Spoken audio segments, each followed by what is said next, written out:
Hello, welcome back to Colorful Voices of Sisterhood. We are so glad you are joining us today. Diana, we have a fabulous guest with us today. We sure do. It's Octavia Thomas. She's going to be with us today speaking about national wellness, empty nester. Octavia is a speaker, educator, a mother of four. Wow. I don't know where you don't see this, but also a grandmother. No way. A grandmother to one that's going to be going to high school. She loves just encouraging people. Yeah. She's a motivator. She's a traveler. She works for Delta Airlines. Ooh, so she flies. And I tell you just came back from... I did. I just came back from Madrid. I got back yesterday. The trip before that was to Athens, Greece. I was there during the 4th of July. So yes, had an opportunity just to be able to see the rest of the world a little bit. Now, is that part of your national wellness? I would say that. It's a great question. I definitely think that travel can be a part of your wellness if that's about you, but it's not necessarily that you have to go across the world to get that. You can just do something different. You can rest.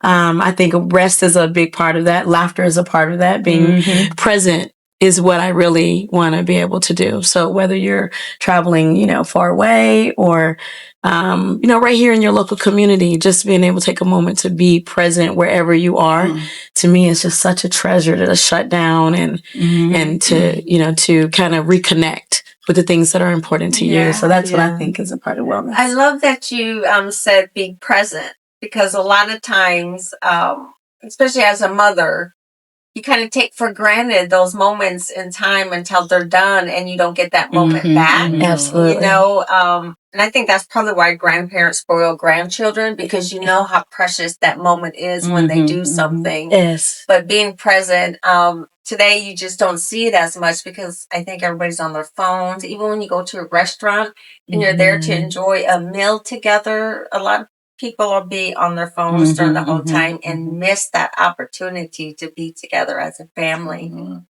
I agree with you. Part of travel that I have learned is that it is very much our American way to be busy, to really continue to climb the ladder of success, and being busy is part of that. What I have learned, as I do have the blessed opportunity to travel across the world, is that, like in Madrid, siesta was a big part of that. So they shut down and just rest and relax and spend time in conversation. And I think that's a huge gift, is to be able to, as you just said, just engage with one another. How much more can we learn from one another if we're actually sitting and not on our phones and enjoying the meal and having a great time? I love that. Go ahead. I know when we went to France, they did the same thing. Yes. Like all the shops just closed the doors. I think it was like from noon until 2. It was like 2 hours. They shut down in the middle of the day so they could go home and have lunch with their family and converse amongst each other. Yes. So that to me was strange, but I was like, what a great concept. I still got the same amount of work done. Yes. Yeah. It's the same my culture in Ethiopia. We do 3 times a day. Early in the morning, the community come together, make a coffee, ceremony coffee. We eat breakfast together. That's when they talk about what happened last night, if something happened, whatever. And then lunchtime is another coffee, like you were saying. No, for real. Then we go to every day somebody do coffee. Okay, today's my mom, she's doing coffee. The next day is the neighbor. And then I go let them know, hey, the coffee's ready. The community come. We sit down, we eat, we drink coffee, we eat popcorn for 2 hours to 3 hours. Then everybody goes to their house. And Djibouti is the same thing. Like you say, Djibouti is the same, from 11:30 until 2:30, nobody goes to work. Everybody go to home and eat with family, rest, take a nap, and go to work. Yeah. And you're absolutely right. You don't need to go far and travel together to do something. But I mean, we have beautiful beaches here. Just go drive around, see the sceneries. I mean, it's a good feeling. Yes, absolutely. Even take a time to just drink coffee. That's my thing. Yeah, you say the coffee. Coffee. Yeah, sit down and drink coffee. Yeah. Yes. I get my coffee. I push my phone. It's me time. Yeah. Or that. tea. Mhm. Whatever you talking about favorite spilling drinking. tea. Yes. Spilling tea and Yes. drinking, talking, and catching up on what's going on in the neighborhood. Yeah. But I think that's missed Very here. important. And I think Yeah. that was requires a lot of sickness because we're so busy, really doing nothing. Because I don't think we know how to steward our time. Whether if you need to get up early in the morning, to do, I like to do stuff late at night, later at Yes. night. That is for some unknown reason my peace time. Yes. I can do it, but reading, and I love being by the water. It's one of my favorite times. Yeah. Yeah. Or Jeff even does the too. sound of water. Yes. So I got that app on Mhm. my phone with the ocean noises. I just put that on and just sit there and just Jeff does that. decompress. Yeah. Before he goes to bed, he Yes. plays that. It really helps me. It relaxes me Yeah. because you can feel the tension. I don't know if you guys get, but sometimes when you're working all day and going from one event to another and just talking to people, that really takes a toll on you. It And I does. can feel the tension. And when I put that on and just lay there with my little cup of tea, like it goes away. Yeah. That's the secret to so when I travel, when I got to Madrid, it's whatever time of day it is, or any country. But when you get there, room darkening blinds are heaven. Oh, yes. On earth. Because you can make it nighttime anytime you want. And then I lay down and I turn on ocean sounds. It's really funny you say that. And I put on the ocean sounds to mimic water. And like you said, here locally, we have the beach literally 20, 30 minutes away. So we can access that and just sit out there and do absolutely nothing or read a book or what have you. But I absolutely find it a very key part of wellness is to have that downtime, that rest time. And we have got to get back to that because as you just described, in my shoulders, in my body, in my nervous system, I can feel myself becoming more tense. And so what do I need to do but to bring your nervous system back to that very normal level? It's that's helpful. Even a deep breath in and deep breath out. Just learning, even with me, learning how to just breathe.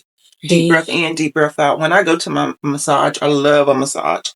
They always ask, "What do you want?" I was like, "Why do y'all ask me every year? Get me a massage." Because that is to me where I can just. She talks about the things you can release out of your body. Just do a massage. Epsom salt. She was like, "Stand in some Epsom salt." The stuff that Epsom salt can pull out of your body.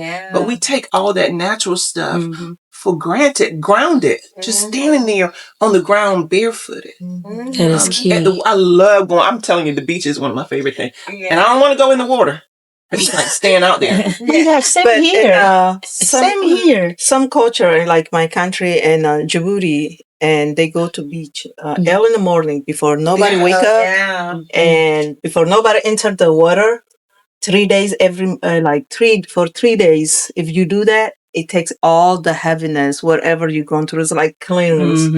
And in Ethiopia, we have where you go to is hot water, like it's just fountain, like water that fall from the mountain, and actually heal you. Oh, the water. Wow. Yeah, it is hot.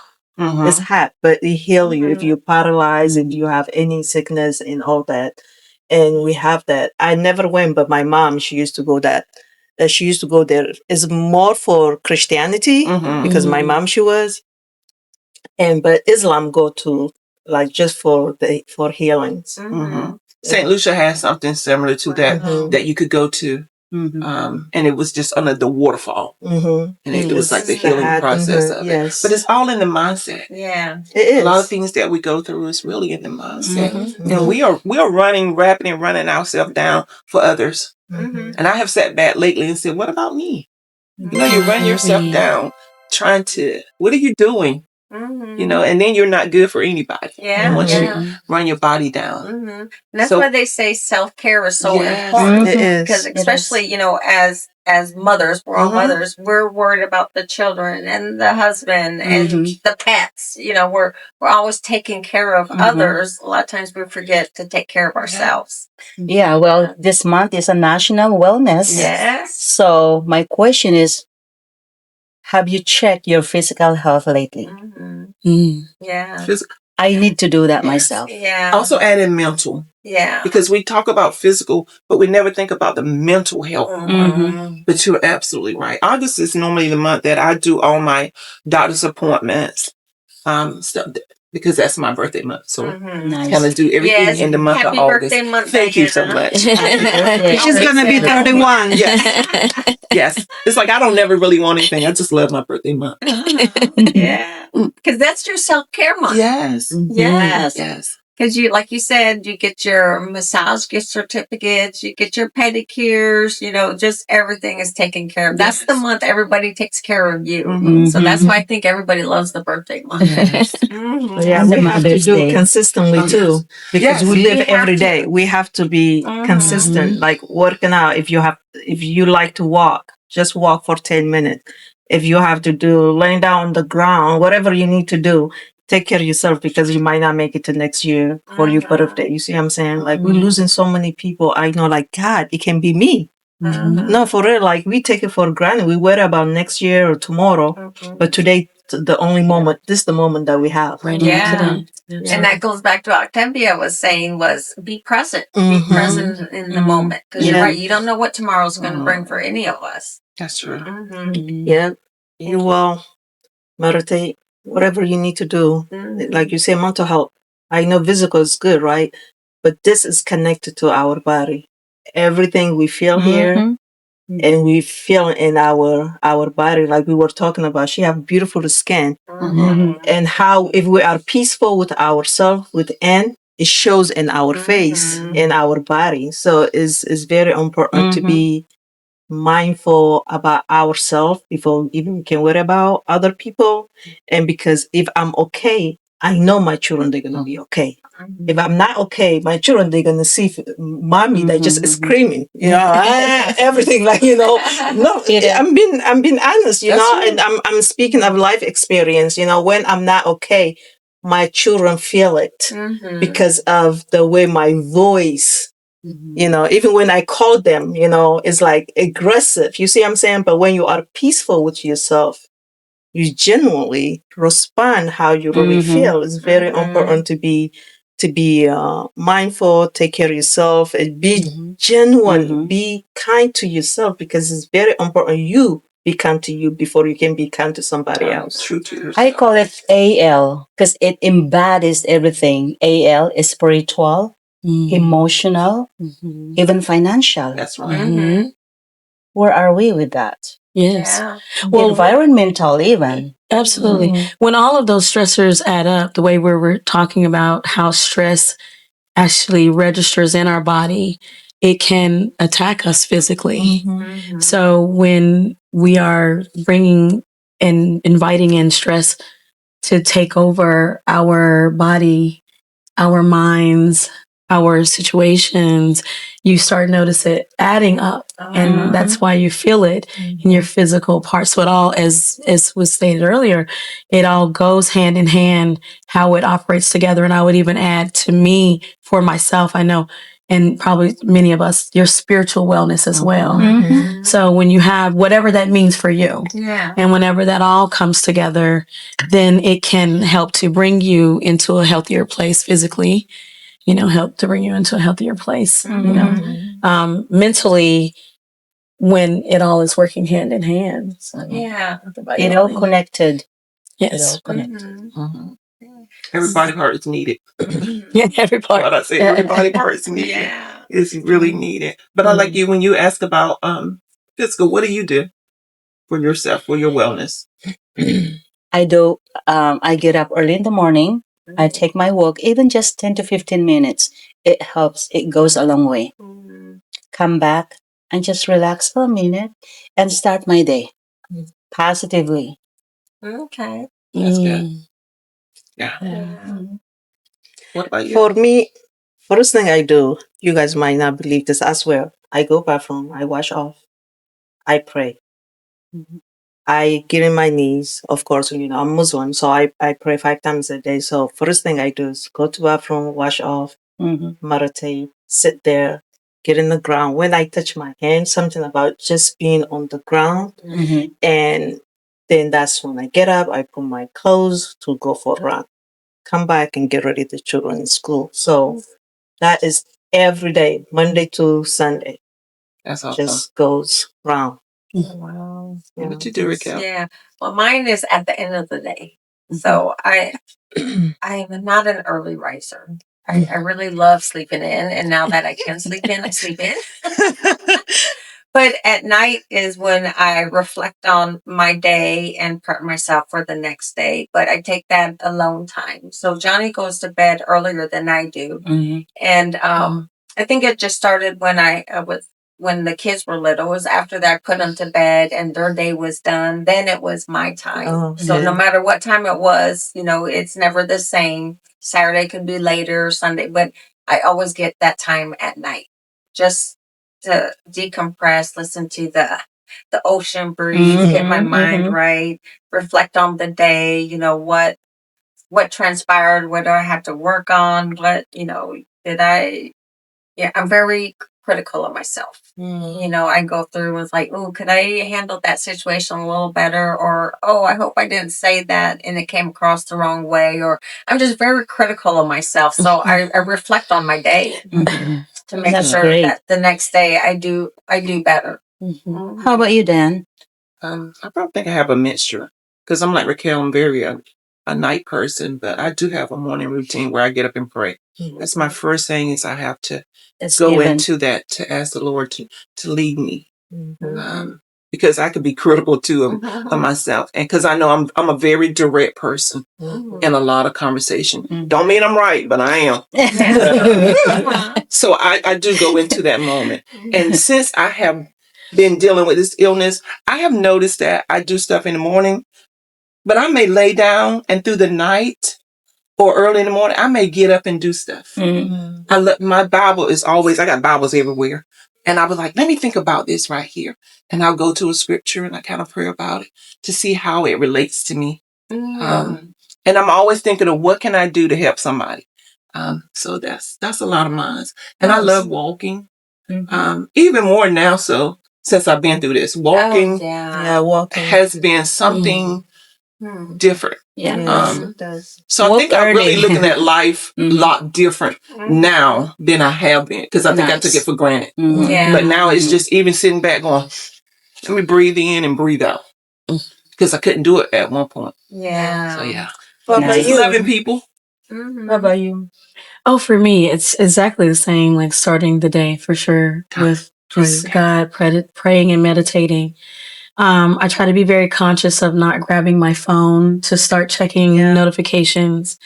And so instead, my deal with God is like, I'm going to check in with you. Yes. And, and sometimes it's watching maybe some ministry, maybe my own church, but also something different. And just kind of saying, well, Lord, just send me a message. And then it'll be like about, transition. I'm like, oh, that was meant for me. Let me listen to that. But definitely reading my word and connecting with what word am I standing on today. And then I ask God, like, show me my assignment. Yes. And so that's really how I start my day to try to make it very focused on, being well for myself, but checking with him first because he says, do not grow weary in well doing. So to make sure that I'm not just doing, but I'm doing what he wanted me to do. That's why I start that way. The way I phrase is I tell God, what we're going to do today, whatever we're going to do is going to be done. Let's do it. Yeah. So Good way. And the segment into that, our conversation today is on emptiness. What else? Oh my, empty nesters And transition. Yeah. That we all are dealing with something. Yes. And it's funny because I'm seeing your baby getting ready to leave. oh my God, don't even say it. I don't want to. I don't want to cry. Yeah. Well, we all have done it. For me, it's new is this Friday. Yeah, this Friday we have to take her. I'm like I've been holding back, but I know some point they have to come out, cry like mom, please just don't do from my friends. I'm like, So what advice can you give us towards these life changes. Yeah, It's life like changes. changes. Well, I know a little something about um, empty nesting. I know a little something about like just those changes that you go through at this stage of life. It was my birthday month too, so I just turned 58. Oh my word. Thank you. But all my children are grown and also gone from the home. So I can relate to that in terms of, just having the empty nest. I always say that the quiet is so loud in my house. So sometimes, it just feels like, what am I going to do with all of this quiet? So I feel you. Every time one of the kids got ready to go off to school or to the next part of their life, I was always doing that inventory about like, what am I going to do now? It's when the last one left and you're like, oh my gosh, now the nest is completely empty. So I think the question becomes, for all of us, who am I now? Who am I now that I'm not like a mother in the same role? Yeah. Right? Who am I now that I'm not a wife, if that's the case? Part of my life is my husband passed away, went to heaven about 10 years ago. So I literally went through that life transition of having to ask this question.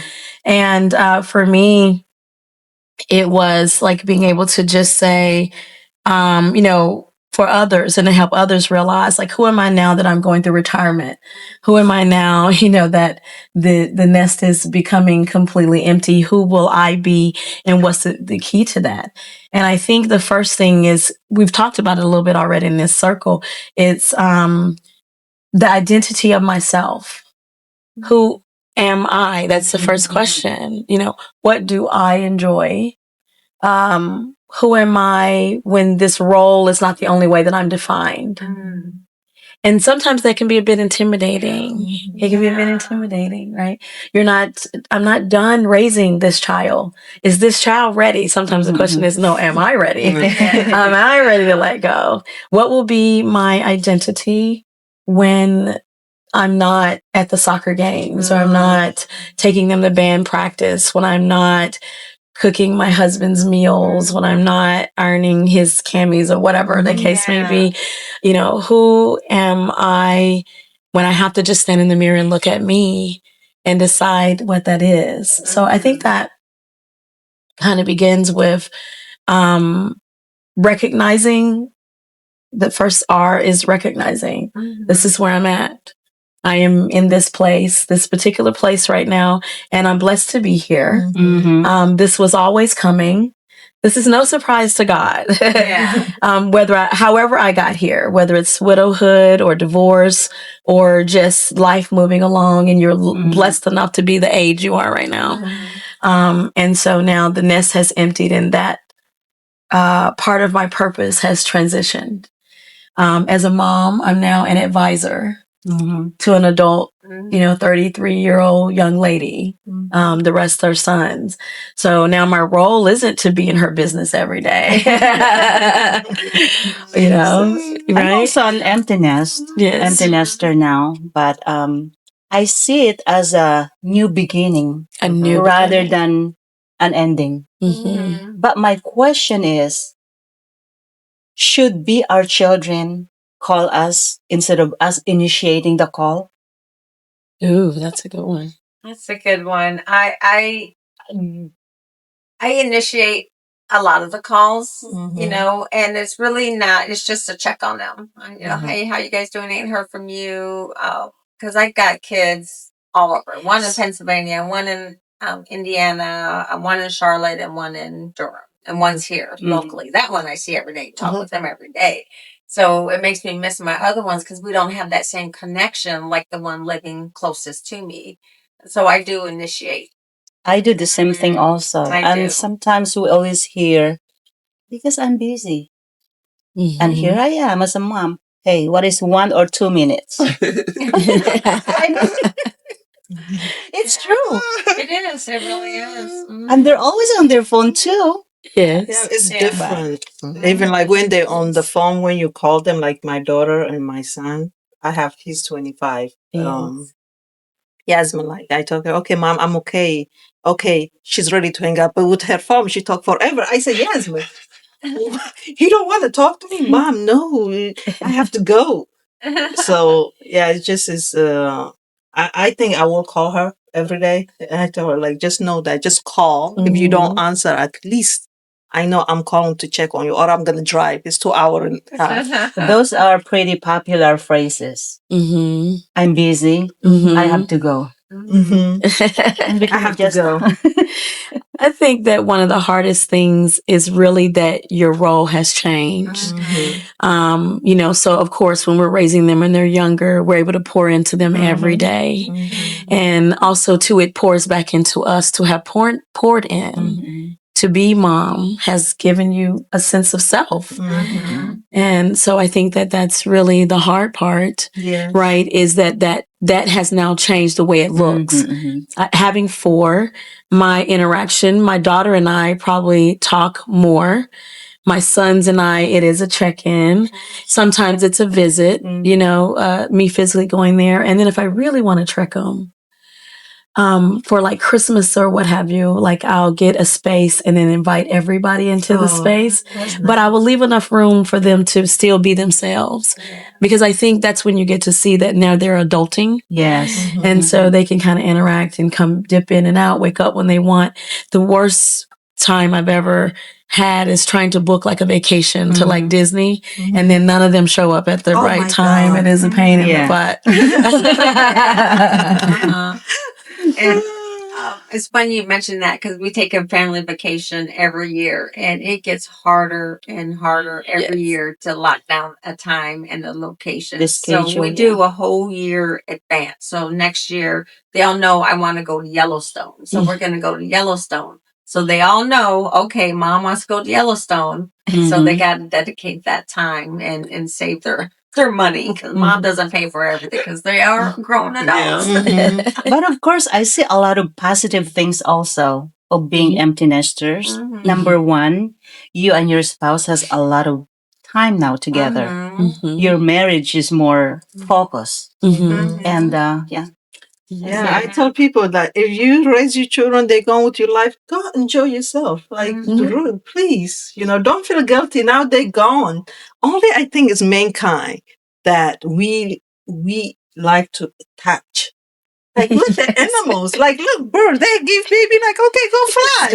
Go find something to eat. I'm not going to find anything for you, But we, for some reason, we like I think the nature of human, and we like to attach on something, then we don't know how to let it go. And at the same time, we say we believe in God. God gave us the child to raise certain way, then we let it go so they can find their way, So, and I tell people, like, when they tell me, oh, my children, they go, please run.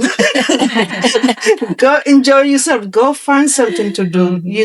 As you know, not everybody have the same life raising children. Some struggle to raise their children. If you're single mother, what I'm saying, you work hard. You put your child to college. Now it's your time. Don't feel guilty. Your child will find a way. You did, right? Go enjoy yourself. Like, don't drive the emotion. I'm learning that. I'm speaking to myself now.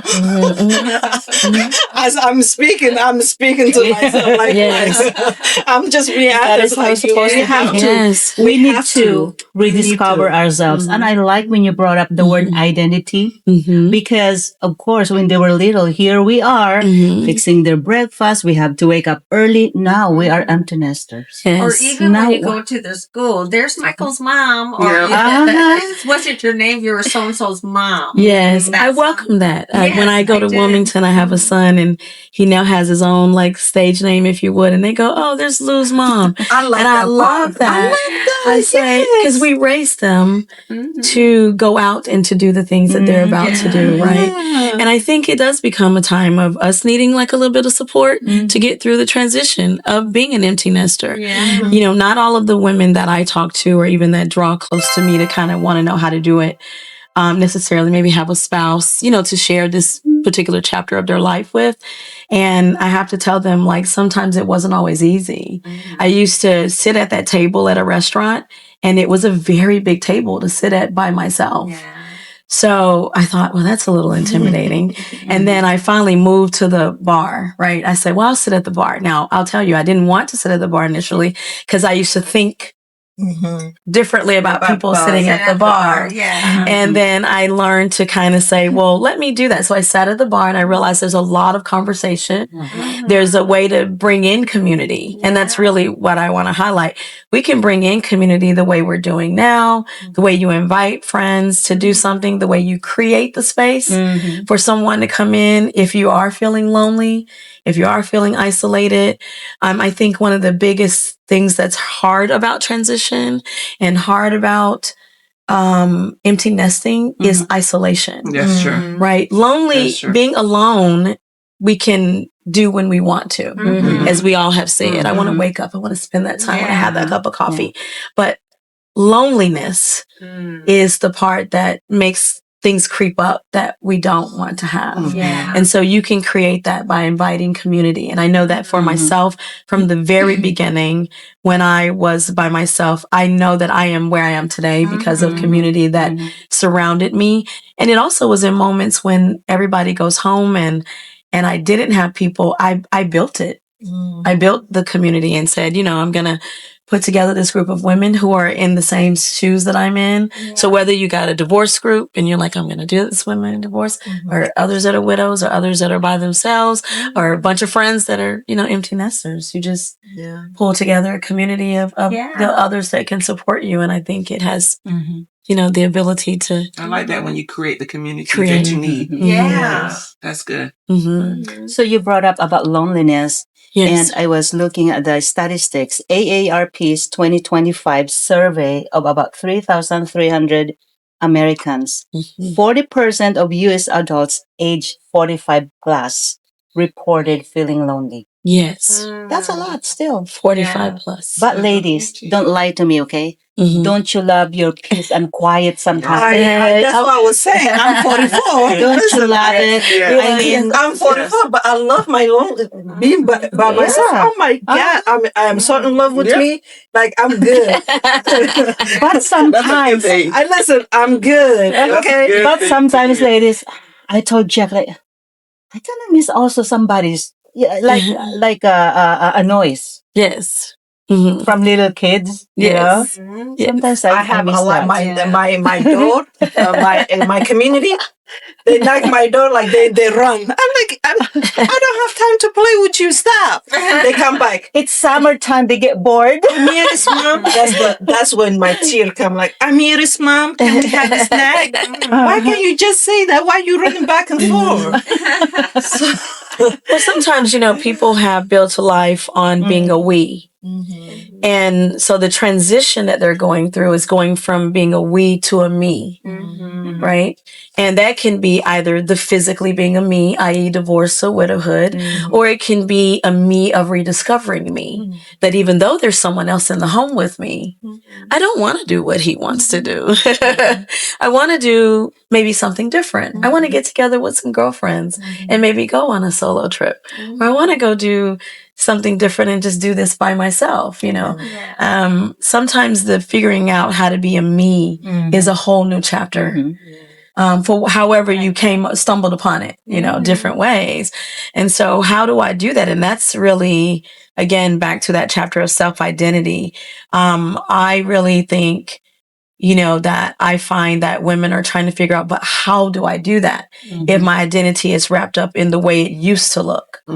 So you can recognize how it was. You can identify, well, this is how it was. Looks a little different now, and so now what will I do? So maybe I'll take a solo trip. Maybe I'll go on my own. And, I've done that, just launched out. I had to bravely book the trip, go to New York, Times Square, and say, okay, I'm going to explore this city by myself. And you said, I love being by myself, right? Some of you. I hated it. I absolutely, oh yes. I hated it initially. And then I realized how much power there really is in discovering who you are and what you want to do without someone else impacting it. You're like, I can I can do I it. can Yeah, join you this can just place. I can do Yeah, it. you this can just place leave anytime. and You do can what I do want. whatever you want. You don't have to wait I agree. for Yeah. someone. Like you're not offending anybody. You're not saying anything. You know, if you offend yourself with you, what are you gonna do? You're not gonna fight you. I love that. You're gonna fight you. You say Yeah. okay, like Yes. you. Yes. It just, I think it's good to have people. Of course, we are created to connect with mankind, and but at the same time, if we don't get to know ourselves, that's what we are in so many in mental health and stuff. Because I have friend, she will do anything for you to come to her house. That's how much she doesn't like to be alone. No, for real. Like she will tell family, come on, I will cook for you. I will do anything so she can just have people. I never understood, but then later on, I learned that that's what it makes her safe. But when you learn yourself, it's like, I'm okay. You know, that's why when you, and I was studying psychology, people have hard time in childhood. They know how they can survive Absolutely. because they've been through a lot in life. You see what I'm saying? Yeah. So, and I think it's good to get to know yourself, who you are. Yeah. Yeah. That So, can, are there steps for you to identify your new role? Is there certain steps a person kind of goes through to discover that, or is it just one day you wake up and you're like, I guess this is me now? Well, yes, to your point, I definitely think, like you said, recognizing this is where I am, and then reclaiming the identity, right? Reclaiming what that is, because now I recognize that this is where I am, empty nester or transitioning, but then how will I reclaim it? And then there is the actually like beginning to actually walk it out, you know? So, for me, I think it kind of was, realizing three different things I feel like we have control over that I think help us, especially as women. I totally said, God, you'll have to help me with these three things. The first one was decision making. The second one was perspective taking. The third one was pattern breaking. Oh, that's good. That's a big That's one good there. one. That Okay. That's good. That's a hard one. And so with decision making, it was like, help me to make the decision, because it becomes the question of, am I making the right decision, or am I trying to make my decision right? Right now, if you're used to leaning to someone to your left to ask, you may not be sure. It could be something as far as buying a new car, buying a new house, or just making a decision about what to eat. But you're not really sure like about what to do. And so when you're not sure about making this decision, sometimes it can get a little tough. But perspective taking is another one. If I shift my perspective, maybe I'll begin to see what I'm doing a little differently. I need you to help me. I need this help. And then great girlfriends that are actually that inner circle can help you shift your perspective, because you're like, she's like, girl, I'm gonna tell you right now, that's not working. No, What you're doing, right? So you being able to be accountable, but allowing people to actually help shift maybe a direction you were going in. And so help me with my perspective taking, because if I need to shift my perspective, if you are sharing that space with someone at home and the nest is empty, that's a whole new chapter, because it was centered around children. Right. Now it's centered around you and your mate. Yeah. I need a new perspective to be able to realize how are we going to do this, just you and I. Do you know what I mean? This, not as parents, but now as dating again, as getting to know each other again. How do we do that like we would have in the beginning? What does that look like? And then I think, as we just said, pattern breaking, I have patterns. You wake up too late, or you get up too early, or you know what I mean? I don't like to cook, or I do like to cook, or whatever. And, in that new chapter of life, that you asked me about, how do I break patterns that weren't working? And how do I embrace patterns that will really help me to, to grow? Yeah. To be able to show that I can, have this impact on the world that may be rooted in a different purpose. Yeah. Maybe it's not rooted in the same way I lived it out before, but now I'm about to blossom. Yeah. Wow. I like that. Yes, what you just said about when you have children with your partner, now the children's gone. Sometimes I saw like some people get divorced after the children. They because the attention go back to like now you pay attention to this man or this woman. You've been married for a long time, but they were children keep you busy. Now not paying attention to one another. I think I cannot imagine for some couples like can be really like it can be good and it can be bad because now it's only two of you.